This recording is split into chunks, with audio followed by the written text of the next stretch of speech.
اللهم صل على سيدنا محمد يا رب صل وسلم دائما ابدا على حبيبي. کہ بھائی قیامت کب آئے گی؟ یہ کیا ہے ابھی؟ میں نے کہا شاید کہہ رہے ہیں بٹن بند کر لو. چلو اس بہانے بٹن بھی بند ہو گیا. تو اللہ میاں نے کیا فرمایا کہ بھائی اس کا علم اللہ کے سوا کسی کے پاس نہیں. جب اللہ تعالیٰ چاہے گا واقع کر دے گا، لیکن اللہ کے علم میں ہے یہ کب، اس کا ٹائم متعین ہے. پھر اللہ نے کیا فرمایا؟ انہا لظیٰ نزاعۃ للشویٰ. جب یہ واقع ہوگی تو جو لوگ اللہ کی نافرمانی کر رہے ہیں، جو اللہ کی آیات پر ایمان نہیں لے کر آتے، ان کو تھوڑا عذاب نہیں ہوگا. وہ جہنم کی آگ بھڑکتا ہوا انگارہ ہے، بھڑکتی ہوئی آگ ہے. نزاعۃ للشویٰ، جو کھال کو ادھیڑ کے رکھ دے گا. تدعو من ادبر وتولی. یہ جہنم کس کو اپنی طرف کھینچے گی؟ ہر اس شخص کو اپنی طرف کھینچے گی جس نے ہمارے احکام سے منہ موڑا. ادبرہ کا معنی پشت دکھائی ہمیں. آپ جب کسی کی طرف متوجہ ہوتے ہیں تو اس کی طرف چہرہ کرتے ہیں، جب منہ موڑتے ہیں، اگنور کرتے ہیں تو پشت پھیر لیتے ہیں آپ. تدعو یعنی پکارے گی یہ جہنم، بلائے گی. بالکل ایسے ہے جیسے میگنیٹ کی خاصیت ہوتی ہے لوہے کو اپنی طرف کھینچنا. پلاسٹک رکھ دیں، چپکانے کی بھی کوشش کریں تو نہیں چپکتا. بالکل یہی قرآن کا انداز ہے کہ جہنم جو ہے نا کھینچے گی کن لوگوں کو اپنی طرف؟ جن کے اندر یہ برائیاں ہوں گی. پہلی برائی من ادبر وتولی، جو اللہ کے حکام سن کے پشت دکھائے گا، پیٹھ دکھائے گا. وتولی اور منہ موڑے گا، اعراض کرے گا. آج جتنے بھی نافرمان لوگ ہیں نا، یہ صرف نافرمان نہیں ہیں، یہ اس کی کوشش بھی نہیں کرتے کہ ہمیں کسی طرح توبہ کی توفیق مل جائے. یہ اس پہ مطمئن ہے. آج میں نے کسی کے کمنٹس پڑھے، اس میں لکھا ہوا تھا کہ بھائی پاکستانی لوگ جو ہے نا، بس ان کو زندگی بھر جو ہے وہ کمانے کی فکر ہوتی ہے، پھر 40 سال تک جو ہے پھر وہ بچے ہوتے ہیں ان کے، پھر ان کی بچوں کی فکر ہوتی ہے، پھر 60-70 سال کے بعد آخرت کی فکر میں لگ جاتے ہیں. اسی میں ان کی زندگی برباد ہو رہی ہے. یعنی اس نے آخرت کی فکر کو کتنا ہلکا لے کے بیان کیا ہے کہ پاکستانی قوم جو ہے شروع میں پڑھائی کی فکروں میں ٹائم گزرتا ہے ان کا، پھر شادی بیاہ کی فکروں میں گزرتا ہے، پھر بچوں کی شادیوں کی فکروں میں گزرتا ہے، پھر اس کے بعد یہ اس نے لکھا تھا کہ یعنی صحت کی تو فکر ہوتی نہیں ہے، بس یہ چند مخصوص فکریں ہیں. لہذا عمر جو ہے نا ان کی بڑی چھوٹی ہو گئی ہے، 60-70 سال میں مرمرا جاتے ہیں. گورا 80-80 90 100 سال جی رہا ہے. تو ریٹائرمنٹ کی عمریں بڑھا دی ان لوگوں نے. صحت کا تو ہے ہی نہیں. تو بھائی تو صرف اتنا کہہ دے کہ صحت کی تو فکر ہی نہیں کرتے، پہلے پڑھائی کی فکر میں لگتے ہیں، کمانے کی فکر میں لگتے ہیں، بچے پیدا کرنے کی فکر میں لگتے ہیں، اور پھر جو ہے وہ ریٹائرمنٹ کے بعد گھر میں پڑے پڑے کوئی کام نہیں ہوتا. یہ کہہ دو آپ، یہ آخر میں یہ تڑکا لگانے کی کیا ضرورت ہے کہ بھائی پھر 40-50 سال کے بعد آخرت کی فکر میں لگ جاتے ہیں. اللہ اللہ کوئی حج کر رہا ہوتا ہے نا لوگ ریٹائرمنٹ کے بعد، چلو یار اب حج کر کے آ جاؤ، چلو تھوڑا سا تبلیغ والوں کے ساتھ بیٹھ جاؤ. تو میں نے کہا اس نے یہ جملہ کہا، اس کی نظر میں یہ جملہ بہت ہلکا ہے. آپ کو پتہ ہے اللہ کی نظر میں یہ جملہ بہت بھاری ہے، بہت بھاری جملہ ہے. کیا کہہ دیا تو نے؟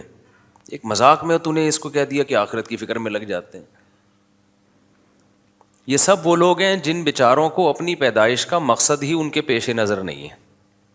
وہ سمجھ رہے ہیں بے وقوف لوگ ہیں. یعنی اللہ ایسے لوگوں کو احمق ترین لوگ قرار دیتا ہے. اللہ پتہ ہے ایسے لوگوں کو کیا کہتا ہے؟ ام حسبتم انما خلقناکم عبثا. اچھا یہ جس نے یہ کمنٹس کیے اس کی نظر میں کارآمد انسان کون ہونا چاہیے؟ اب یعنی وہ کیا چاہ رہا ہے کہ کیسا ہونا چاہیے؟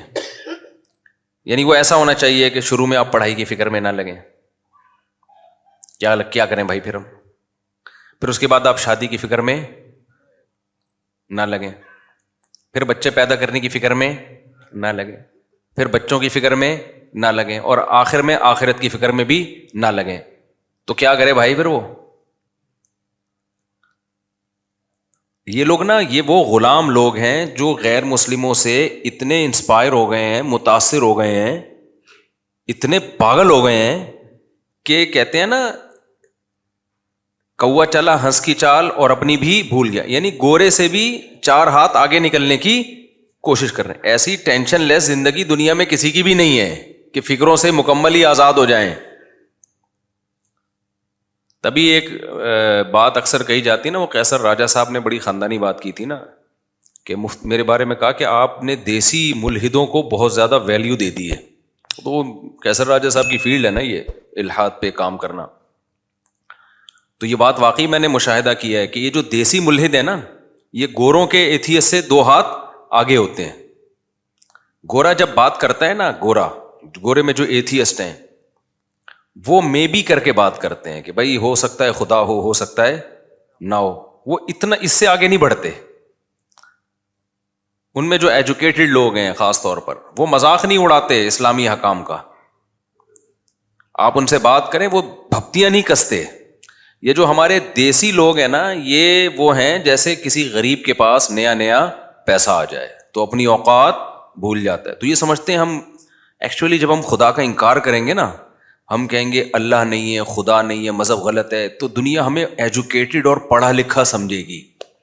لوگ یہ سمجھیں گے یہ دقیانوس نہیں ہے کہ مذہب کو فالو کرنے کی وہ کر رہے ہیں. ہم بالکل براڈ مائنڈیڈ لوگ ہیں، ہمارا کوئی مذہب نہیں ہے. یہ جیسے کوئی کہتا ہے نا ہمارا کوئی فرقہ نہیں ہے. یہ مسلمانوں کے سیکولر ہیں جو کہتے ہیں ہمارا کوئی فرقہ نہیں ہے. یہ نعرہ بڑا اٹریکٹیو ہے، ہمارا کوئی مذہب نہیں ہے، ہمارا کوئی فرقہ نہیں ہے.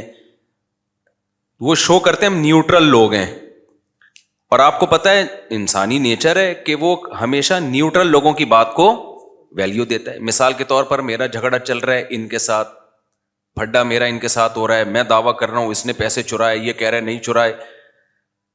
تو اب میرے چچا سے تھوڑی فیصلہ کروائیں گے، کیونکہ وہ تو نیوٹرل تھوڑی ہے بھائی، وہ تو مجھے سپورٹ کریں گے. ان کے ماموں ان کو ایک ایسا بندہ ہم لے کر آئیں گے جو نہ اس کا نہ ادھر کا. تو یہاں یہی فارمولا فٹ کرتے ہیں، دیکھو میرا تو کوئی فرقہ نہیں ہے، میں تو نیوٹرل ہوں. لوگ کہتے ہیں بندہ نیوٹرل ہے. یار یہ بات کرے گا تو قرآن حدیث کی کرے گا، اس پہ نہ دیوبندیت کی چھاپ ہے، نہ حنفیت کی چھاپ ہے، نہ شافیت کی چھاپ ہے، نہ اہل حدیث ہے. یہ بندہ کیا ہے؟ نیوٹرل. یہ نفسیات سے کھیلنے والی باتیں. ابھی میں بتاتا ہوں یہ منجنوں میں گڑبڑ کیا ہو رہی ہے. اسی طرح جو ایتھیس لوگ ہیں نا، جو دیسی ایتھیسٹ ہیں، جو یہاں سے گئے اور وہاں جا کے بہک گئے، کیونکہ انہوں نے کبھی اس طرح چڑیاں پہنی ہوئی عورتیں دیکھی نہیں تھی. اتنی بڑی تعداد میں شراب کباب، جب وہاں گئے نا تو پاگل ہو گئے، بے یہ کیا ہے یار، یہ لائف یہ ہے انجوائمنٹ اصل. تو شراب کباب اور وہ اوٹ پٹانگ، اتنا جتنا گورا بھی نہیں ہوگا اس میں. تو بالکل ہی پھر ان کو یہ مولوی لوگ اور یہ مذہب اور یہ مدرسے سب کیا لگتے ہیں. تبھی یہ آپ کو پتہ ہے گوروں میں ہومو سیکشولیٹی کے خلاف بہت سارے ملحد بھی ہیں، لیکن دیسی ملحد کوئی آپ کو ہومو سیکشولیٹی کے خلاف نہیں ملے گا. وہ سارے کہتے ہیں سب کو اس گند میں ڈال دو، وہ اس میں لگے ہوئے آگے. اللہ جو میری معلومات میں ہے، ایسا دعویٰ میں نہیں کرتا، یہ ظاہر ہے پوری دنیا تو ہم نے نہیں دیکھی ہے، لیکن جو ہمیں نظر آ رہا ہے کہ یہ دیسی لوگ جو ہے نا، دیسی جو ایتھیسٹ ہوتے ہیں، یہ ان سے بھی 4 ہاتھ آگے ہیں. تو یہ دعویٰ جو لوگ کرتے ہیں نا، ہم نیوٹرل ہیں، ایکچولی ہمارا کوئی مذہب نہیں ہے، تو اب لوگ کہتے ہیں یار ان کی بات کا اعتبار کیا جائے گا. اسی طرح جو کہتے ہیں میرا کوئی فرقہ نہیں ہے، لوگ کہتے ہیں یہ کیا بات کرے گا. تو یاد رکھو جتنے فرقے بنے ہیں نا، وہ اسی بیس پہ بنے ہیں کہ ہمارا کوئی فرقہ نہیں ہے. نیوٹرل ہو کے ہی تحقیق کی ہے تو ایک رائے قائم ہو گئی. پھر جب اس میں بہت سارے لوگ آ گئے تو وہ ایک مسلک بن گیا. مثال کے طور پر امام ابو حنیفہ نے سب سے پہلے تحقیق، جو مرتب تحقیق جسے کہتے ہیں، تو کوئی فرقہ تھا ان کا امام ابو حنیفہ کا؟ بولو کہ بھئی وہ فقہ حنفی کو فالو کر رہے تھے کیا؟ وہ انہوں نے بالکل کیسے کیا ہے؟ نیوٹرل ہو کے. اذا صح الحدیث فہو مذہبی، مشہور قول ہے امام حنیفہ کا، بھائی جو بھی صحیح حدیث ہے وہ میرا کیا ہے؟ مذہب ہے. تو انہوں نے اصول وضع کیے، ان کے شاگردوں نے پھر اس پہ کتابیں لکھی ہیں. تو بالکل نیوٹرل ہو کے ایک تحقیق کر کے ایک فقہ کو مرتب کیا. امام شافعی نے بھی بالکل نیوٹرل ہو کے، اس میں یہ نہیں کہ کسی کی رائے فلاں کیا کہتے، بھائی ہم ان کی یہی رائے تھی، لیکن وہ لوگ اس کے اہل تھے، ان کے پاس قرآن و سنت کا علم بہت مضبوط علم تھا. امت نے گواہی دی کہ یہ اس کے اہل ہیں کہ نیوٹرل ہو کے جب یہ تحقیق کریں تو اس تحقیق کو فالو کیا جائے، کیونکہ یہ نیوٹرل ہیں. امام مالک بھی نیوٹرل تھے، امام احمد بن حنبل بھی کیا تھے؟ نیوٹرل. اس میں ایسا نہیں ہے کہ فلاں کیا کہہ رہا ہے. امام ابو حنیفہ کا مشہور قول ہے نا کہ میں سب سے پہلے مسئلہ کہاں دیکھتا ہوں؟ قرآن میں اس کے بعد دیکھتا ہوں حدیث رسول میں، پھر اصحاب رسول میں. اصحاب رسول کے بعد بھی آپ کسی کی رائے کو لیتے ہو، کہتے ہیں ہم رجال و نحن رجال. اصحاب رسول کے بعد اگر کسی نے کوئی رائے قائم کی ہے تو بھائی وہ اگر صاحب رائے ہیں تو ہم بھی کیا ہیں؟ پھر ہم پر نہیں پابند کہ ہم ان کو فالو کریں. تو یہ نیوٹرل ہو کے ہی تو کر رہے ہیں نا. اب آج کل کے جو فرقے آ رہے ہیں نا وہ کہتے ہیں ہم نیوٹرل ہو کے کر رہے ہیں. ہم کہتے ہیں دیکھو یہ بھی نیوٹرل ہو کے انہوں نے تحقیق کی اور ابو حنیفہ نے بھی نیوٹرل ہو کے تحقیق کی. تو اب آپ مجھے ایک بات بتاؤ، جو تابعین کے دور میں نیوٹرل ہو کے تحقیق کر رہے تھے ان کی تحقیق میں درستگی کا امکان زیادہ ہے، یہ جو آج کل کے آئے ہوئے ہیں ان کی تحقیق میں درستگی کا امکان زیادہ ہے؟ اگر آپ نیوٹرل ہونے کی بیس پہ کر رہے ہو تو وہ بھی تو نیوٹرل ہی تھے نا. تو کیوں نہ ان کو فالو کیا جائے. یہاں ایک مشہور وہی منجن کہ ہم نے نہ ان کو کرنا ہے نہ ان کو کرنا ہے، ہم نے قرآن اور سنت کو کرنا ہے. تو اب یہ بھی قرآن و سنت کا دعویٰ کر رہا ہے، ابو حنیفہ بھی قرآن و سنت کا دعویٰ کر رہے ہیں. تو وہی باتیں جو یہ کر رہے ہیں وہی بھی کر کے گئے ہیں. ایک چیز رہ جائے گی، بھائی ہمیں ان کی دلیل تو ہمارے سامنے پہنچی ہے، ہمیں تو ان کی دلیل پہنچی ہے. یہ دلیل دیکھو، یہ تو ریفرنس کے ساتھ ہے. ابو حنیفہ نے جو باتیں کی ہیں وہ تو ریفرنسز کے ساتھ نہیں ہے. وہ اس لیے آپ کو نہیں ملی کہ آپ نے اس کو پراپر وے میں پڑھا نہیں ہے. تو جو جہالت کا اعتراف کر رہے ہو آپ، کامن سینس کیا کہتی ہے؟ 15ویں صدی کے بندہ اس کو جو ہے قرآن و سنت کا پتہ ہے، اور جو فقہ مرتب کر کے چلے گئے جس پہ پوری اسلامی حکومتیں چلی ہیں، صدیوں چلی ہیں، خلافتیں چلی ہیں، لاکھوں کروڑوں علماء صلحاء پیدا ہوئے اس کو فالو کرتے رہے، ان کے پاس قرآن و سنت نہیں ہوگا؟ تو یہ منجن کی مختلف کیا ہیں بھائی اس میں. تو ہاں اب سب نے نیوٹرل ہو کے ہی تحقیق کی ہے. امام شافعی نے بھی اس نیوٹرل ہو کے تحقیق میں بہت سے مسائل میں اتفاق ہو گیا اور کچھ مسائل میں کیا ہو گیا؟ اختلاف. ہم کہتے ہیں یہ بڑے علماء نے جب تحقیق کی اور پھر بھی اختلاف باقی جن مسائل میں رہ گیا اب وہ حل نہیں ہو سکتا. وجہ اس کی یہ کہ کچھ نہ کچھ دونوں طرف دلائل ہیں. جب دونوں طرف دلائل ہیں تو اٹ مینس کہ یہ حل ہونے والا مسئلہ نہیں ہے. تو کوئی بات نہیں حل ہو رہا، کسی ایک کو فالو کر لو، دوسرے کو برا بھلا مت کہو. یہ لوگ جس ٹریک پہ لے کے چل رہے ہیں نا، یہ میرا موضوع نہیں ہے، بس میں اس کو سمیٹ رہا ہوں، آ رہا ہوں دوسری طرف. یہ جس ٹریک پہ لے کے چل رہے ہیں نا، یہ نیوٹرل گیری قیامت تک چلتی رہے گی. مثال کے طور پر انہوں نے کیا کہا کہ ہم تو نیوٹرل ہیں، نہ ہم حنفی ہیں نہ ہم شافعی ہیں، ہم نہ اہل حدیث ہیں، ہم تو نیوٹرل ہیں. لوگوں نے کہا یار، جیسے میرا کہیں بھی بیان جاتا ہے نا تو فوراً ایک کمنٹ آیا ہوتا ہے بھائی یہ تو حنفی ہے، اس نے کیا کرنا ہے؟ فقہ حنفی کو سپورٹ کرنا ہے. حالانکہ ایسا نہیں ہے. ہم جب نیوٹرل ہو کے کوئی مسئلے کی تحقیق سامنے رکھتے ہیں نا دلائل کی دنیا میں، تو اس میں حنفیت کو سائڈ پہ رکھ دیتے ہیں ہم، کیونکہ مجھے پتا ہے میرے بہت سے لسنر ایسے ہیں جو فقہ حنفی کو فالو نہیں کرتے، ان کو تھوڑی میں دلیل میں حنفیت پیش کروں گا. لیکن انہوں نے چھاپ بنا لی ہے. اب میں دلائل قرآن و سنت سے دے رہا ہوتا ہوں، حدیث رسول سے دے رہا ہوتا ہوں، اجماع صحابہ سے دے رہا ہوتا ہوں، تو وہ فوراً یہ کیا کر رہے ہیں؟ حنفی ہیں. حالانکہ وہ مسئلہ امام شافعی کا بھی ہوتا ہے، وہ امام احمد بن حنبل کا بھی ہوتا ہے، وہی امام بخاری کا بھی ہوتا ہے، وہ امام مالک کا بھی ہوتا ہے، ساری دنیا کا وہی ہوتا ہے. تو یہ پروپیگنڈے کی دنیا ہے. اب نیوٹرل گیری کو آپ سمجھ لیں پہلے. نیوٹرل گیری جو آج کل چل رہی ہے نا کہ ہم تو نیوٹرل ہیں، ہم پہ کسی فرقے کی چھاپ نہیں ہے. ہوتا پتہ ہے کیا ہے؟ اب لوگ کہتے ہیں کہ بھائی دو مولویوں میں جب پھڈا چل رہا ہے نا، اب ایک سواد کا بھی تھوڑا سا پھڈا شروع ہوا ہے. ضاد اور ضوا ہے کہ ضاد ہے. اس میں بھی لوگوں نے کیا کیا، ایک عالم کا بیان آیا کہ بھائی یہ ضاد ہے، دال کی طرح ہے. میرا پرانا بیان کسی نے چلایا کہ یہ وا کی مشابہ ہے، اور ایک اور کیا نام ہے ان کا، مفتی عبدالواحد قریشی صاحب ہے نا، ان کا بھی بیان آیا کہ یہ وا کے مشابہ، وا کے مشابہ. اب یہ دو علماء کا اختلاف تھا، تو کسی تیسرے نے آ کے کہا کہ میں تو نیوٹرل ہوں بھائی، وہ اس نے اپنی رائے پیش کر دی. یاد رکھو نیوٹرل آدمی جب اپنی رائے پیش کر دیتا ہے نا تو وہ نیوٹرل رہتا نہیں ہے، وہ خود اس جھگڑے میں کیا ہو گیا، ایک فریق بن گیا ہے. سمجھ میں آ رہی ہے بات کہ نہیں آ رہی ہے؟ مذہبی جھگڑا جب بھی ہوگا تو نیوٹرل قرآن و سنت ہیں، وہ جس کو کہہ رہے ہوں کہ یہ ٹھیک ہے وہ تو ٹھیک ہوگا. اب جب عوام سے یہ فیصلہ نہیں ہو پا رہا کہ قرآن و سنت کس کو ٹھیک کہہ رہے ہیں، تو پھر تو اسکالرز ہی فیصلہ کریں گے نا، تو وہ نیوٹرل ہو ہی نہیں سکتے. نہیں آئی میرا خیال ہے بات سمجھ میں؟ مثال کے طور پر آج کسی کے کمنٹس آئے ہوئے تھے سواد دواد اور یہ جو اس طرح کے جھگڑے ہیں نا، کہ کہا کہ فلاں اسکالر ہے وہ اس کا فیصلہ کرے گا. تو مجھے خیال ہوا میں نیچے اس میں لکھ دوں کہ وہ جب 3 کا پھڈا ہو جائے گا تو پھر ہم کہیں گے کہ چوتھا ہوگا جو ان کے تینوں کے درمیان کیا کرے گا، فیصلہ، کیونکہ وہ تو بھی ایک فریق بن گئے نا. یہ بالکل ایسا ہی ہے جیسے ہم یہ کہتے ہیں کہ یہ لوگ کہتے ہیں نا یہ اتنے سارے فرقے آپس میں لڑ رہے ہیں تو اس لیے یہ سب کیا ہیں، غلط ہیں. تو جب آپ نے کہا یہ سب غلط ہیں تو آپ بھی تو لڑ رہے ہیں کہ نہیں لڑ رہے؟ نہیں یہی بات میرا خیال ہے، کیونکہ یہ سب آپس میں ایک دوسرے کو غلط کہہ رہے تھے. آپ نے کہا کہ یہ سب غلط ہیں تو سب غلط ہو کر ایک اور فرقہ وجود میں آ گیا، تو آپ بھی اسی بیس پہ پھر آپ بھی غلط ہو گئے، کیونکہ جب یہ سب آپس میں لڑنے کی وجہ سے غلط ہیں تو پھر آپ بھی تو ان سب سے لڑنے کی وجہ سے آپ تو سب سے بڑے غلط ہو گئے، کہ یہ تو پھر بھی کوئی ایک سے لڑ رہا ہوگا دوسرے کو سپورٹ کر رہا ہوگا، اور اگر سارے آپس میں لڑ رہے ہیں تو آپ بھی تو ان سب سے لڑ رہے ہو اور یہ سب آپ سے بھی لڑ رہے ہیں، تو وہی جنگ جس کی وجہ سے یہ غلط تھے اسی جنگ میں آپ بھی کیا ہو گئے ہو.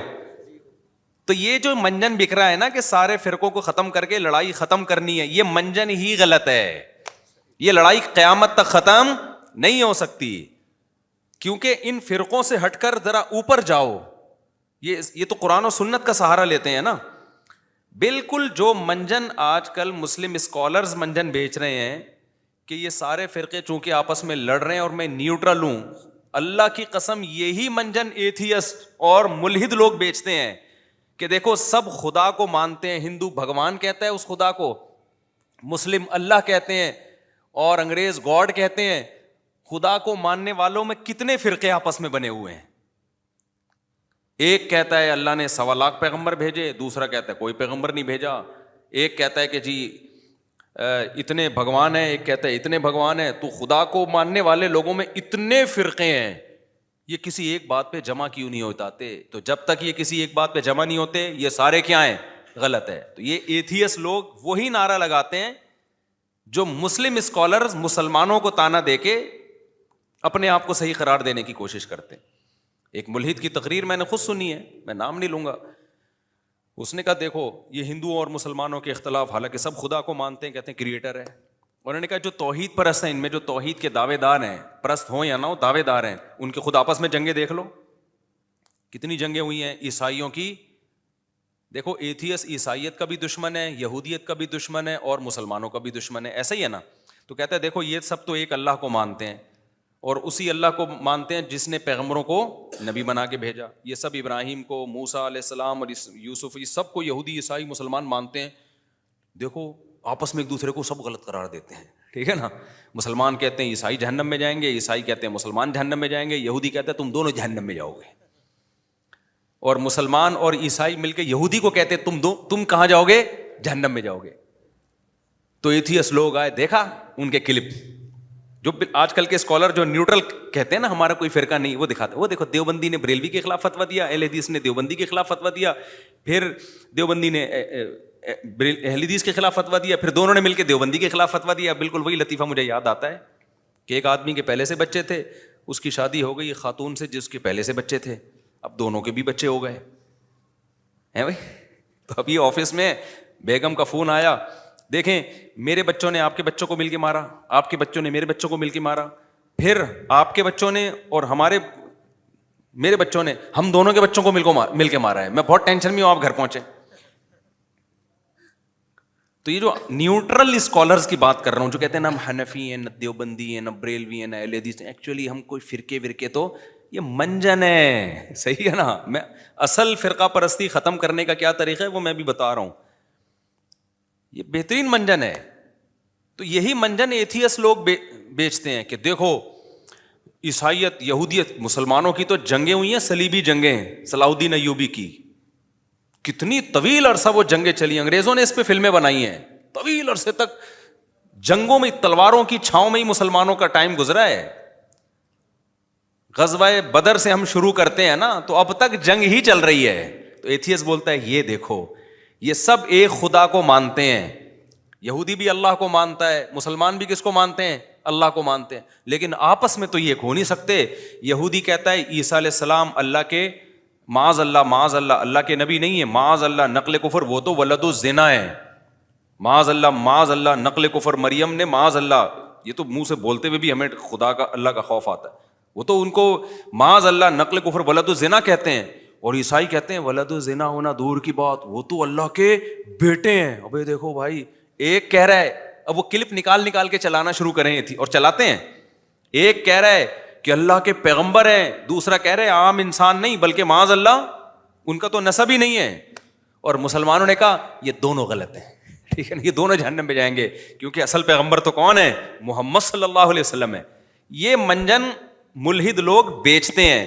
بالکل یہی اسٹائل ان سیکولر لوگوں کا ہے جو لوگوں کو علماء سے کٹا رہے ہیں اور کہتے ہیں ہم کسی فرقے کو نہیں مانتے کیونکہ یہ کلپ دیکھو، یہ دیوبندی بریلوی کو گالیاں دے رہا ہے، یہ بریلوی دیوبندی کو برا بلا کہہ رہا ہے، یہ اہل حدیث فلاں کے خلاف کلپ. یہ آپس میں تو مل بیٹھ نہیں سکتے، یہ آپس میں نہیں ملتے، ہمیں کیا ملائیں گے؟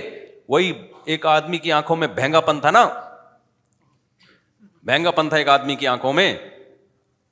تو اب کسی نے، اس کے دوست نے مذاق میں کہہ دیا تیری آنکھیں فلاں فلم کے ہیرو سے ملتی ہیں. یہ کسی لڑکی نے کہہ دیا چھیڑنے کی نیت سے نا، کہ تھوڑا بیچارہ خوش ہو جائے گا، یہ دل پہ لے گیا، یہ سمجھا واقعی میری آنکھیں فلاں ہیرو سے ملتی ہیں. تو اپنے دوست سے اس نے کہا کہ بھائی ذرا میری آنکھوں میں آنکھیں ڈال کے بتانا میری آنکھیں فلاں فلم کے ہیرو سے ملتی ہیں کہ نہیں ملتی. اس نے بہت غور سے آنکھوں کی میں گھس کے کہا یہ تو آپس میں نہیں ملتی، فلاں سے کہاں سے ملیں گی یہ. تو یہ اسکالر کیا کہتے ہیں بھائی، یہ دیوبندی بریلوی اہل حدیث یہ تو آپس میں ہی مسئلے حل نہیں کر پا رہے، ان سے بولو پہلے اپنے مسئلے تو حل کرو. یہ تو اس لیے ہم فرقہ پرستی کے خلاف ہیں، ہم جو دین لا رہے ہیں وہ کیا ہے؟ بالکل یہی اسٹائل کس کا ہے؟ ملحدین کا.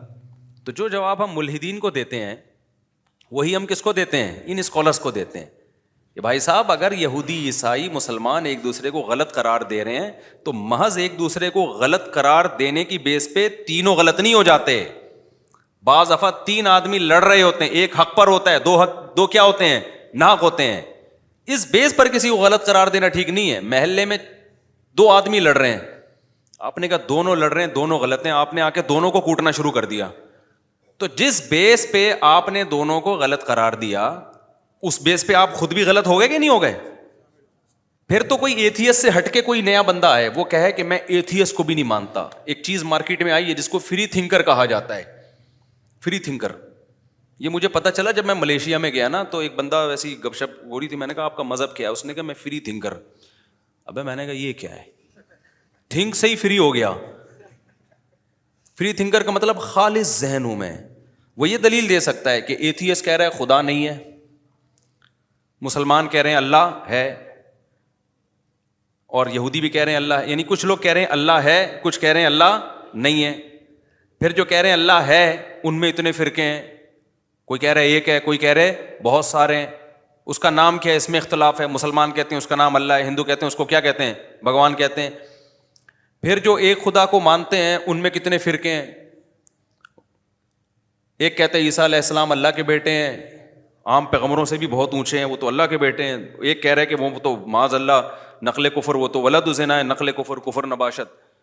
اور مسلمان کہہ رہے ہیں بھائی کہ عیسیٰ اللہ کے نبی ہیں، لیکن محمد صلی اللہ علیہ وسلم وہ بھی اللہ کے نبی ہیں.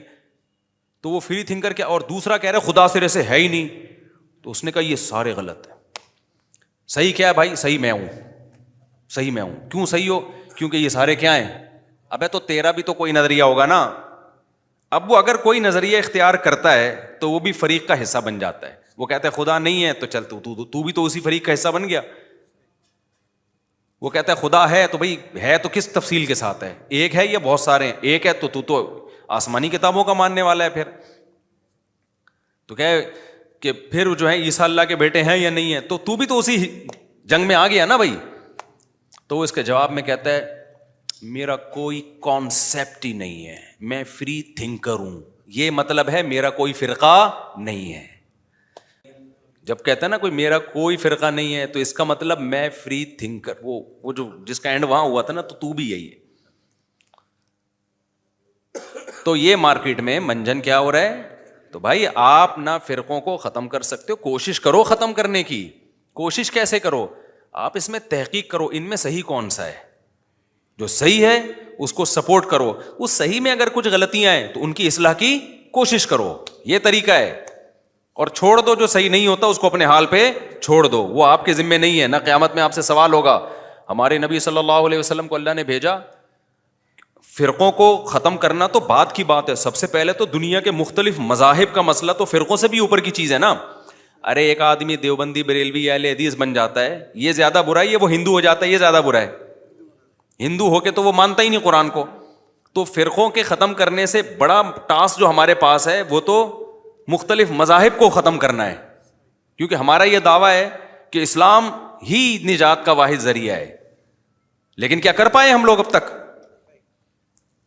اب کوئی ایتھیسٹ کہے کہ تم لوگ آپس میں اختلاف ختم نہیں کر پا رہے, تمہارے تو اتنی جنگیں, تمہاری تو, ہم کہیں گے نہیں کر پا رہے بھائی, ہمارے بس میں نہیں ہے. ہم حق بیان کر دیتے ہیں بھائی, یہ ٹھیک ہے, جس نے ماننا ہے مانے, نہیں مانا تو ہمارے پاس وہ ڈنڈا ہے نہیں چلانے کے لیے. اور اسلام نے ہمیں اجازت بھی نہیں دی ہے کہ ڈنڈا چلا کے لوگوں کو مسلمان کرو, بلکہ اسلام نے کیا کہہ دیا, لا اکراہ فی الدین, دین میں کوئی زبردستی نہیں ہے. قد تبین الرشد من الغی, اللہ کہتے ہیں میں نے حق اور باطل کو واضح کر دیا ہے. تو جب زبردستی نہیں ہے تو کوئی بات نہیں. وَلِذَٰلِكَ خَلَقَهُمْ, اللہ پتہ کیا جواب دیتا ہے کہ تم فرقوں سے ٹینشن میں ہو. فرقوں سے بڑا مسئلہ کیا ہے؟ مذہب. جو مذہبی لوگوں کے چینج ہیں, فرقے کم از کم اللہ رسول کو مان تو رہے ہیں نا, تشریحات میں ڈنڈی مار رہے ہیں, گڑبڑ کر رہے ہیں. کچھ ڈنڈی نہیں مار رہے, کچھ ڈنڈی مار رہے ہیں. اس سے بڑی گمراہی تو یہ کہ اللہ ہی کے منکر ہیں بہت سے لوگ. اس سے بڑی گمراہی تو یہ کہ بہت سے لوگ تو اللہ کے ساتھ غیروں کو شریک کر رہے ہیں. تو اب اس پہ نبی بھی پریشان ہوتے تھے کہ یہ کیوں نہیں مان رہے. تو اللہ نے کیا جواب دیا, وَلِذَٰلِكَ خَلَقَهُمْ, قرآن کی آیت ہے, اللہ نے اسی لیے پیدا کیا ہے کہ اختلاف رہے ان میں. کیوں؟ اختلاف میں آزمائش ہے کہ تم دیکھتے ہو حق کو سپورٹ کرتے ہو یا تم باطل کو. یہ اس طرح رہے گا. یہ عیسیٰ ابن مریم آ کے ختم کریں گے علیہ الصلوۃ والسلام, سارے فرقے ختم ہو جائیں گے. تلوار کی طاقت سے ہوں گے, وہ بھی مناظروں سے نہیں ہوں گے, وہ تلوار کی طاقت سے ختم کریں گے عیسیٰ علیہ السلام آ کے. کیونکہ کون آپ کی دلائل سے کچھ لوگ مان لیتے ہیں, کچھ پھر بھی ڈٹے رہتے ہیں, کیونکہ بہت سے لوگوں کے مفاد وابستہ ہوتے ہیں, ان کو بات سمجھ میں آ رہی ہوتی ہے لیکن پھر بھی نہیں مانتے. آج ایک آدمی میرے سے الجھا نا, کہہ رہے ہیں آپ یہ کہہ رہے ہو عدالتی خلا معتبر نہیں, عدالتی خلا معتبر. جب ایک عورت نہیں رہنا چاہتی, جب ایک عورت نہیں رہنا چاہتی, اس پہ زور لگا رہے ہیں. میں نے کہا بھائی اگر ظلم کر رہا ہے تو پھر تو ہم بھی یہ کہتے ہیں کورٹ کا خلا معتبر ہے. جب ظلم نہیں کر رہا, اس کے بیسک حقوق پورے کر رہا ہے, کہہ رہے ہیں ٹھیک ہے کر رہا ہے, لیکن وہ نہیں رہنا چاہتی, وہ نہیں رہنا چاہتی, وہ مجھے نا ظہر کے بعد وہ اسی طرح, تو کیوں اس کو مجبور کر رہے ہیں؟ فائدہ کیا رہنے کا؟ میں نے کہا اس کا حل شریعت نے بتایا ہے کہ اگر حقوق بھی ادا کر رہا ہے لیکن عورت کو کسی بھی وجہ سے میاں پسند نہیں آ رہا, تو اللہ نے ایک راستہ رکھا ہے کہ بھائی شوہر سے طلاق کا یعنی خلا کا مطالبہ کر لو, اور خلا طلاق ہی ہے, اس کو بولو مہر لے لے بھائی میری جان چھوڑ دے. شوہر اگر اس بات کو سیریس نہیں لیتا تو کورٹ میں کیس کر دے. کورٹ میں یہ کیس نہیں کرے جج میں آپ کی بیوی ہوں لہٰذا آپ مجھے طلاق دے دو.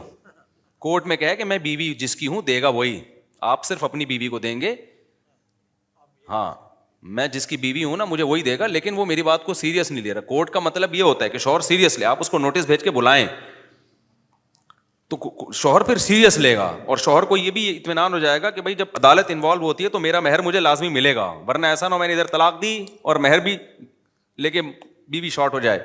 تو جتنے بھی پھر خلا کے بعد کے جو مسائل ہیں, عدت کا خرچہ, اس میں کورٹ انوالو ہوگی. جب کورٹ انوالو ہوتی ہے تو بھاگنے کا راستہ نہیں رہتا, نہ شوہر کے لیے نہ بیوی کے لیے. تو میں نے کہا یہ راستہ, اگر وہ دے دیتا ہے تو ٹھیک ہے, نہیں دے دیتا تو پھر کیا کرے؟ صبر کرے وہ, کیونکہ طلاق کا حق, نکاح ختم کرنے کا حق تو مرد کے پاس ہے. پھر وہی نہیں, جب وہ نہیں رہنا چاہتی ہے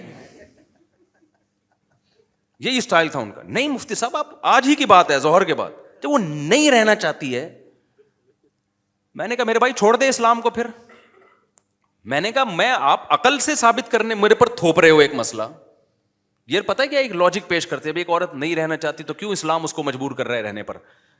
اسلام کہہ رہا ہے یہ آپشن آپ کے پاس نہیں ہے, کہ جب وہ بیسک حقوق ادا کر رہا ہے تو بھاگنے کا آپشن آپ کے پاس نہیں ہے, آپ کے پاس نہیں ہے یہ رائٹ. جب وہ بہت دفعہ سمجھا دیا نا ان کو دلائل سے, نہیں آ رہا کہ نہیں رہنا چاہتی تو اس میں فائدہ کیا ہے. میں نے کہا بھائی پھر ٹھیک ہے, آپ کی اگر 6-7 بچے ہیں نا, مجھے پتا تو ان کے 6-7, میں نے کہا آپ کی بیگم بول رہی ٹاٹا میں جا رہی ہوں, اب آپ میرے پاس آؤ گے, بھائی میں ساری زندگی پہ بیوقوف ہوں, میں اس کو اس کا 10 سال سے نان نفقہ اٹھا رہا ہوں. دیکھو دلہن سے عشق جیسی محبت تو 1 مہینے کے بعد ختم ہو جاتی ہے, اس کے بعد تو ذمہ داری کے چکر میں پال رہا ہوتا ہے آدمی. اب جو تمہیں دلہن سے پہلی رات میں لگاؤ تھا, کیا وہ اب بھی ہے؟ کوئی نہیں دیکھ رہا تمہیں. 20-30 سال 10 سال کے بعد تھوڑی ہوتا ہے وہ لگاؤ. محبت دوسرے اسٹائل میں ہوتی ہے. میرے بچوں کی ماں ہے, میرے ساتھ اس نے اتنا ٹائم گزارا, اس لحاظ سے تو ہوگی, وہ جذبات تھوڑی ہوتے ہیں. پہلی رات میں تو جو ہے نا, یا شروع کی راتوں میں تو دوست برے لگ رہے ہوتے ہیں, گٹر کے ڈھکن جن پہ ساری زندگی گزار دی وہ برے لگ رہے ہوتے ہیں. لیکن کیا یہ جذبات بعد میں رہتے ہیں؟ اس کے بعد ذمہ داریاں سمجھ کے, یار وائف ہے میری, جو ہے نا میرے والد کی بہو ہے, میرے بھائیوں کی بھابھی ہے, اور جو ہے کیا نام ہے, ایک میں چھوڑ دوں گا, بدنام ہو جاؤں گا سوسائٹی میں, عزت کا, اور اس کی بھی زندگی برباد ہوگی. تو 10 سال 15 سال اس نے کیا کیے, گھر بسانے کے لیے قربانی دی ہے. اگر اس کو پتا ہوتا 15 سال کے بعد یہ نکل جائے گی تو کہتا ابھی نکل جا بھائی, میں پاگل ہوں, میں 10 بچے پیدا کر کے, یہ 6 بچے پیدا کر کے تجھے نکالوں گا یہاں سے. اب آپ اس 6 بچوں کے بعد اس کو آپشن بول رہے ہو کہ وہ جب نہیں رہنا چاہتی, وہ جب نہیں, وہ ان کا اسٹائل ہی یہی تھا. تو میں نے کہا آپ کی بیگم آج بولے 6 بچوں کے بعد کہ میں جا رہی ہوں, آپ بولو گے کہ میں پاگل ہوں؟ بھائی جو تجھے 10 سال 15 سال سے میں پال رہا ہوں, تو پہلے چلی جاتی نا تو. تو میں نے کہا ٹھیک ہے, آپ اپنی بیگم کو یہ مسئلہ بتائیں کہ بیگم کوئی بھی پسند آ جائے نا تمہیں, تو تمہارے پاس یہ آپشن ہے, تو تم چلی جانا. اور جب میں تمہیں روکوں گا تو تم کہنا جب میں نہیں رہنا چاہتی تو مجھے کیوں روک رہے. تو آپ یہ بولو گے کہ پھر پہلے بول دیتی نا مجھے. اور اب جب عدالتی خلا سوسائٹی میں چلے گا نا, تو مرد کو پتا ہے کہ 10 سال کے بعد بھی جا سکتی ہے. تو میں بار بار کہہ رہا ہوں, اس کا نقصان کس کو ہوگا بھائی؟ عورت کو ہوگا. مرد کہہ گا جب 10 سال کے بعد بھی کوئی بھروسہ نہیں ہے, جا سکتی ہے. آپ کہہ سکتے ہو نہیں جی ہمیں اپنی بیوی پہ بڑا اعتماد ہے, بڑی نیک ہے, یہ 10-20 سال کے بعد بھی نہیں جائے گی. دنیا میں ایسا اعتماد کہ 20 سال کے بعد کا بھی آپ کو پتا ہو کہ کیا ہونے والا ہے, یہ کسی کے بارے میں بھی نہیں. یہ گارنٹی صرف پیغمبر کی ہو سکتی ہے. یہ تو نہ شوہر کی ایسی ہو سکتی ہے نہ بیوی کی ہو سکتی ہے. آج جو اچھا ہے کل برا ہو سکتا. تبھی تو حدیث میں آتا ہے, تبھی ہم یقینی جنتی کسی کو کہہ سکتے ہیں, نہ جہنمی کہہ سکتے ہیں نہ جنتی. وجہ کیا ہے کہ آج نیک ہے کل برا ہو جائے, آج برا ہے کل کیا ہو جائے, توبہ کر کے اچھا ہو جائے. تو یہ بیوی کے بارے میں کیسے کہہ سکتے ہو کہ آج ٹھیک ہے تو کبھی بھی خراب نہیں ہو سکتی؟ یہ کیسے کہہ سکتے ہو؟ تو اس کا نقصان کیا ہوگا؟ مرد کہے گا جب یہ جس دن یہ نہیں رہنا چاہے گی تو کیا ہوگی, یہ اس کو چھوڑنا پڑے گا. تو میں نے کہا بھائی میں اسلام آپ کے سامنے بتاؤں گا, آپ کو اسلام سمجھ میں نہیں, چھوڑ دو آپ اسلام. پھر وہی اسکالرز آ جاتے ہیں آج کل جو مشکات کی اتنی حدیثیں پھینکتے رہو بیٹھ کے. کوئی حدیث نہیں ہے مشکات کی جس میں آ رہا ہے کہ جب کوئی نہیں رہنا چاہتی تو وہ کیا ہوگا, وہ چلی جائے گی. ایسی کوئی حدیث نہیں ہے مشکات کی, جج کوئی اختیار ہی نہیں ہے. تو خیر ہم کہاں جا رہے تھے؟ تو میں نے کہا بھائی جو فری تھنکر ہے نا, اب وہ کیا کہتا ہے کہ دیکھو یہ اس سے لڑ رہے ہیں, وہ اس سے لڑ رہے ہیں, یہ فلانے سے لڑ رہا ہے, یہ ڈمکانے سے لڑ رہا ہے. تو اب آپ نے کیا کیا, آپ نے کہا کہ چونکہ ملحدین کے اپنے پھڈے چل رہے ہیں, جو خدا کے منکر ہیں ان کے خدا والوں سے, اور خدا جو مانتے ہیں ان کے آپس میں, تو اب میں نیوٹرل ہوں گا. میں ان میں سے کسی کو بھی ٹھیک نہیں سمجھتا. اب نیوٹرل ہو کے تو کیا کرے گا؟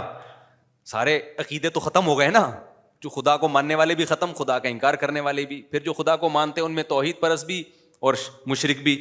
پھر جو توحید پرست کا دعویٰ کرتے ہیں, سچی مچی میں توحید پرست ہیں بھی یا نہیں ہیں وہ بھی. پھر پیغمبروں کو ماننے والے نہ ماننے والے سارے ختم ہو گئے. اب تو کیا کرے گا؟ ہم تو کہیں گے انہی میں سے جو صحیح لگتا ہے اس کو فالو کر. جو کہتا ہے یہ چونکہ آپس میں لڑ رہے ہیں لہذا میں ان میں سے کسی کو بھی ٹھیک بولو نہیں مانتا. اب کیا عقیدے تو سارے ختم ہو گئے ہیں بھائی مارکیٹ میں. تو ایک نیا اس نے فرقہ بنایا کہ فری تھنکر. فری تھنکر کا مطلب نہ میں یہ مانتا ہوں کہ اللہ ہے, نہ میں یہ مانتا ہوں کہ اللہ نہیں. یعنی اس کا یہ بھی ایک کانسیپٹ ہے, دماغ کو خالی رکھ کے زندگی گزارو. حالانکہ یہ سب سے برا کانسیپٹ ہے. یہ یوں سمجھو کہ بارش سے بھاگا اور پرنالے کے نیچے آ کے کھڑا ہو گیا. آپ کو ایک بندہ آ کے کہہ رہے یہ تمہارا باپ ہے. کچھ آپ جنگل میں کہیں گم ہو گئے تھے, اب کوئی صاحب آ کے کہہ رہے ہیں یہ آپ کے والد صاحب ہیں یا یہ آپ کی والدہ ہیں. تو آپ کیا کر رہے ہو, اب تحقیق نہیں کر رہے کہ والدہ ہیں یا نہیں ہے. یا تو آپ تحقیق کر کے ثابت کر دو بھائی یہ میری ماں نہیں ہے, یہ کیا ہے میری ماں نہیں ہے. کوئی نہ کوئی دلیل کے تانے بانے آپ ملا دو, مناظرے شروع ہو جائیں گے, آپ کے ڈی این اے کی رپورٹیں آنا شروع ہو جائیں گی, لیکن آپ کا ایک کانسیپٹ ہوگا. تو کچھ لوگ آپ کا ساتھ بولو دے دیں گے, کچھ جو آپ کے دلائل سے متفق ہوں گے. اور اگر آپ نے مان لیا کہ یہ میری ماں ہے تو ہو سکتا ہے کچھ مخالفت کریں اور کچھ آپ کا ساتھ دے دیں کہ یار اس کے دلائل سمجھ میں آ رہے ہیں. لیکن اگر آپ نے یہ کہہ دیا نا بھاڑ میں جائے میری ماں ہے یا نہیں, میں نے کیا کرنا ہے, اس پہ کوئی بھی عقل مند آپ کو نہیں چھوڑے گا. بولے گا بھائی تو ماں یار یہ کیسے ہو سکتا ہے کہ یا تو اس کو ماں مان یا ماں نہیں مان. نہیں مانتا ہے تو اجنبی ہے, مانتا ہے تو بھائی تو پھر تو اس سے عام عورتوں سے زیادہ اس سے اچھے سلوک سے بات کرنا پڑے گا, بات کرنی پڑے گی تجھے, اس کے حقوق ادا کرنے پڑیں گے, اس کے قدموں میں بیٹھنا پڑے گا, اس کو رسپیکٹ دینی پڑے گی. آپ کہہ رہے بھاڑ میں جائے رسپیکٹ. وہ دیکھا نہیں ہے جو جن کی مائیں ہوتی ہیں اور جن کی مائیں نہیں ہوتی ان کے آپس میں اختلافات نہیں دیکھے. کچھ کہہ رہے ہیں یہ میری ماں ہے, کچھ کہہ رہے ہیں ان کے آپس میں تو پہلے حل کر لیں. ایک کہہ رہے ہیں میری ماں ہے, دوسرا کہہ رہے ہیں میری ماں نہیں ہے, یہ دونوں آپس میں لڑ رہے ہیں. تو ملحد یہی کہتا ہے کہ وہ کہتے ہیں کہ اللہ ہے, وہ کہتے ہیں بھگوان ہے, وہ کہتے ہیں فلانا, یہ آپس میں تو لڑ لیں. یہ سب اٹریکشن کے منجن ہے. اس لیے دنیا میں مذہب بہت سارے رہیں گے, ان بہت سارے مذہبوں میں لڑائیاں بھی ہو سکتی ہیں. ان لڑائیوں کو دیکھ کے کہنا سارے غلط ہیں, یہ دنیا کا سب سے بڑا بے وقوفی والا دعویٰ ہے. بھائی ان میں سارے غلط نہیں ہیں, جو صحیح ہے آپ نے اس کو کیا کرنا ہے, ماننا ہے. کیوں؟ وَلِذَٰلِکَ خَلَقَهُمْ, اللہ کہتے ہیں اتنے مذہب دنیا میں اس لیے رہیں گے کہ میں ان کو آزماؤں گا. میں نے پیدا ہی آزمائش کے لیے کیا ہے. جہاں موسیٰ ہوگا وہاں فرعون بھی ہوگا. فرعون نہ ہوتا تو موسیٰ کی کیا ضرورت تھی پھر؟ سمجھتے ہو کہ نہیں سمجھتے؟ تو حق اور باطل ہمیشہ کیا کرے گا, پیرالل چلتا رہے گا. تو تم نے دیکھنا صحیح کون ہے, کیونکہ اگر سارے ختم ہو گئے تو آزمائشیں ختم ہو جائیں گی.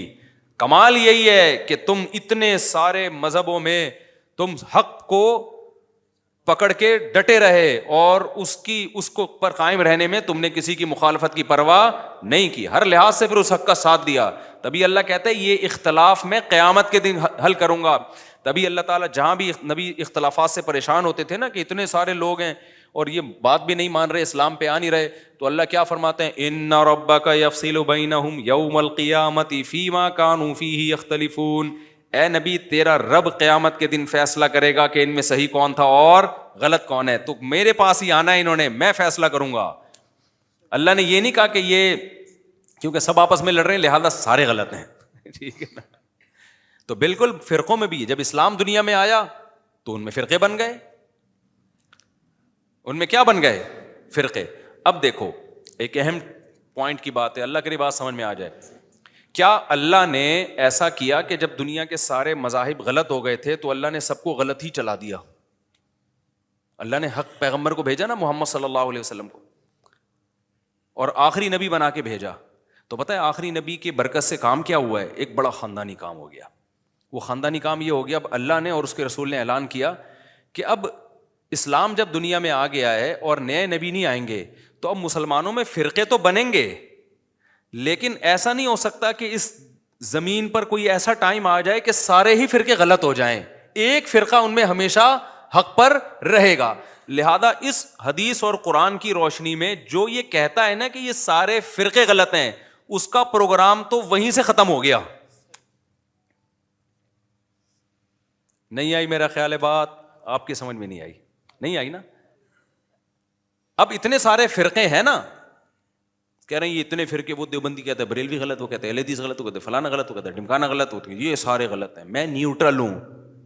تو آپ کا نیوٹرل ہونا قرآن و سنت کی روشنی میں آپ کے گمراہ ہونے کی دلیل ہے. سمجھتے ہو کہ نہیں سمجھتے؟ نیوٹرل ہونا آپ کے گمراہ ہونے کی کیا ہے؟ دلیل ہے. کیونکہ اس کا مطلب آپ ان سب کو غلط سمجھ رہے ہو, تبھی تو آپ نیوٹرل کی طرف گئے ہو نا, کہ نیوٹرل بنے ہو آپ. آپ کو ہونا یہ چاہیے تھا ان میں جو صحیح ہے اس کو سپورٹ کرو, اور جو غلط ہیں ان کو کیا کرو, حق کے کا ساتھ دے کے باطل کو کیا کرو, اس کی حوصلہ شکنی کرو, اس کا حصہ بن جاؤ اس جنگ کا. ہم تلوار سے جنگ کی بات نہیں کر رہے, ہم زبان سے جنگ کی بات کر رہے ہیں. جیسے دو آدمیوں کی بحث ہو رہی ہے, آپ نے کہا سالے دونوں غلط ہے کیونکہ دونوں بحث کر رہے ہیں. نا نا نا نا نا نا نا, اگر حق ان دونوں میں منحصر ہے, یا تو یہ ہو سکتا ہے کہ دونوں واقعی غلط ہوں, لیکن اگر آپ کو دلیل سے ثابت ہو گیا کہ یہ 6 آدمی آپس میں بحث کر رہے ہیں, یہ 6 غلط نہیں ہو سکتے, ان میں ایک صحیح ہے باقی 5 کیا ہیں, غلط ہیں, تو پھر ان کی بحث اور مناظرے اور فتوے بازی کی بیس پہ آپ نے یہ کہنا کہ یہ سارے غلط ہیں, یہ غلط ہوگا. کیونکہ ہمیں بتا دیا کہ ان 6 جو بحث کر رہے ہیں دلیل سے پتہ چل گیا ان میں ایک ٹھیک ہے, تو اب آپ نے اس بحث سے جان نہیں چھڑانی ہے, جو صحیح ہے اس کا حصہ بن کے آپ نے بھی اس بحث میں ان کے ساتھ شریک ہو جانا ہے. بھائی جان جس چیز کی سمجھ میں آ رہی ہے ادھر ہاتھ کھڑا کریں. مجھے لگ رہا ہے یہ ٹیکنیکل باتیں ہو رہی ہیں جو اوپر سے گزر رہی ہیں, سب کی سمجھ میں آ رہا ہے الحمدللہ. بعض دفعہ آسان بات ہوتی ہے, میں ویسے ہی سوال کھڑا کر دیتا ہوں اس میں.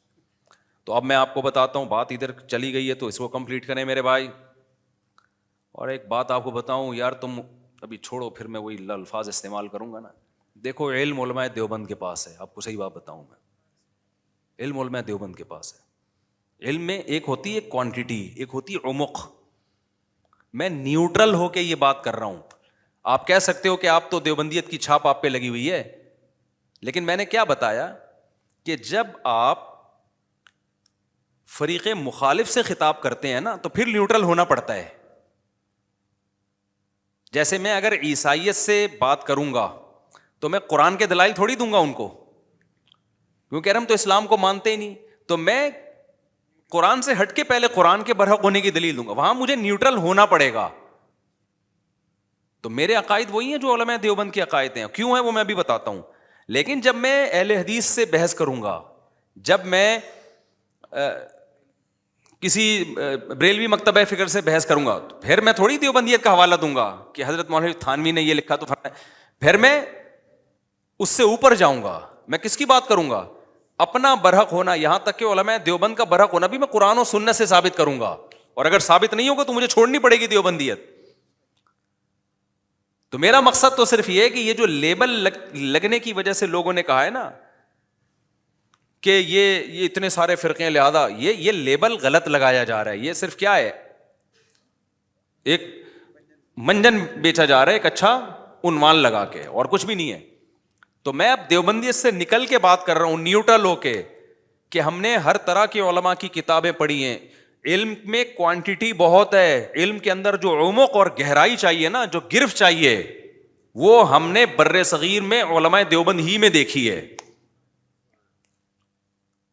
جب آپ ڈیپتھ میں جاتے ہو نا کسی چیز کی, المحند المفند کا واقعی مجھے کچھ نہیں پتا تھا کیا ہے یہ تو لوگوں نے اچھالا اس کو. جب میں نے اس کا مطالعہ کیا, اس کے دلائل دیکھے, میں نے کہا یار یہ تو خاندانی کام ہے, خدا کی قسم یہ تو بڑے زبردست عقائد ہیں. یہ تو وہی عقائد ہیں جو صدیوں سے چلے آ رہے ہیں اور قرآن و سنت سے مزین ہیں.